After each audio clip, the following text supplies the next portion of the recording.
تو دیکھیے مسئلہ یہ ہے کہ بہتر یہ ہے کہ عورتیں جماعت نہ کریں، سب سے بہتر یہ ہے، اور علماء فقہائے احناف نے اس کو مکروہ تحریمی قرار دیا ہے، مطلب اپنی کتابوں میں لکھا ہے، حرام کے نزدیک لکھا ہے، لیکن بہت سی چیزیں ایسی ہوتی ہیں جو اصل کے اعتبار سے ممنوع قرار دی جاتی ہیں، لیکن حالات زمانہ کے اعتبار سے ان کے جواز کے پہلو نکلتے ہیں، اور یہ ایک مفتی ہی بتا سکتا ہے کہ کون سی چیز، یعنی ماہر مفتی جس کو دقت نظری حاصل ہو کہ کون سی چیز کس مقام تک کس وقت تک یہ حکم رکھے گی، کس وقت اس کا حکم بدل جائے گا۔ جیسے ایلوپیتھک کی دوائیں، ہومیوپیتھک کی دواؤں کا حکم بدلا، عورتوں کے لیے آرٹیفیشل جیولری کا حکم بدل گیا، گاؤں کے اندر جمعہ قائم نہیں ہوتا تھا، اب حکم بدل گیا۔ شہر میں آپ کو شاید حیرت ہوگی کہ شہر میں صرف ایک جمعہ قائم کرنے کی اجازت تھی پہلے، آپ دیکھیں سینکڑوں جمعے قائم ہو رہے ہیں، حکم بدل گیا۔ اسی طریقے سے عورتوں کی تراویح کی جماعت کا بھی مسئلہ ہے کہ اگر عورتیں بے راہ روی کا شکار ہیں، نمازیں فرض نمازیں بھی نہیں پڑھتی ہیں، اور غالب گمان یہ ہے کہ اگر عورتیں جماعت قائم کریں گی تو اس میں شوق میں دیگر ایسی بے نمازی خواتین بھی آ جائیں گی،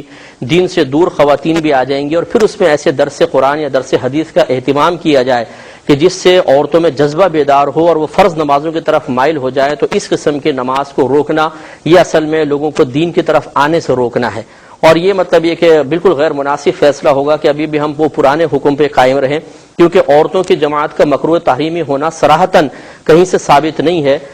ہر حدیث کے اندر کوئی تعویل ہے یا فقہا نے اپنے پاس سے مطلب جیسے اپنے اجتہاد سے حکم نکالا ہے، ورنہ کہ کتاب الآثار میں امام محمد رحمۃ اللہ علیہ نے خود یہ حدیث نقل کی ہے کہ سیدہ عائشہ صدیقہ رضی اللہ تعالی عنہا عورتوں کی جماعت کروایا کرتی تھیں،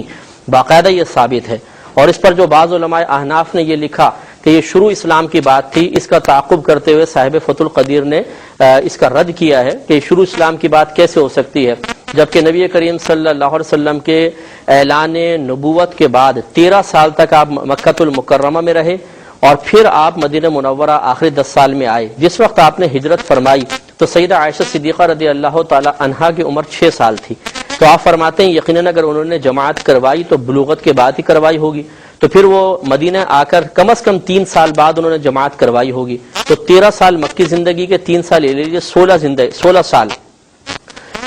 سال یعنی اسلام کے 16ویں سال میں سیدہ عائشہ نے جماعت کروائی، تو پھر بتائیے شروع اسلام کی بات کہاں سے ہوئی؟ شروع اسلام کے مطلب 1 سال 2 سال یا 3 سال، لیکن ایسے نہیں، تو 16 سال کے بعد جماعت کروائی، اور یقیناً سیدہ عائشہ صدیقہ رضی اللہ تعالی عنہا ایک بہت بڑی مجتہدہ، ایک بہترین مفتیہ تھیں، تو آپ کا عمل ہمارے لیے دلیل کے طور پہ یہ کافی ہے۔ لہٰذا جب اس میں کئی اور بھی مصلحتیں ہیں جن کو میں ذکر کرنا مناسب نہیں سمجھتا، تو بہتر یہ ہے کہ عورتیں اگر جماعت کر رہی ہوں بشرطے کہ تمام شرائط پوری ہوں، جیسے ہم نے پچھلی دفعہ بھی عرض کیا تھا کہ مثلا عورتیں اجازت لے کے گھر سے نکلیں، نمبر 2 باپردہ طریقے سے نکلیں، نمبر 3 راستہ اگر پرفتن ہے تو محرم کے ساتھ نکلے، اگر پرفتن نہیں ہے تو کم از کم امینہ عورتوں کے ساتھ آئیں، جس مقام پر وہ پہنچیں وہاں پر کسی نامحرم کے نظر پڑنے کا اندیشہ نہ ہو، بالکل عورتیں سیپریٹ ہوں۔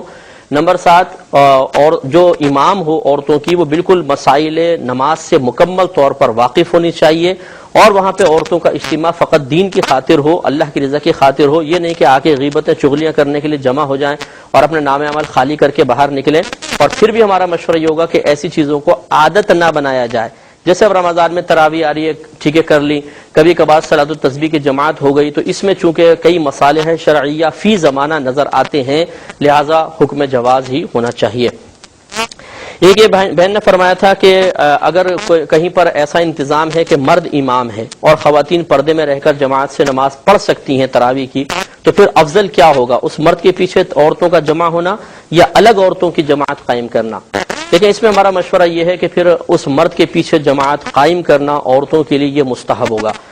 اس لیے کہ یہ سنت کے مطابق ہے کہ نبی کریم صلی اللہ علیہ وسلم نے باقاعدہ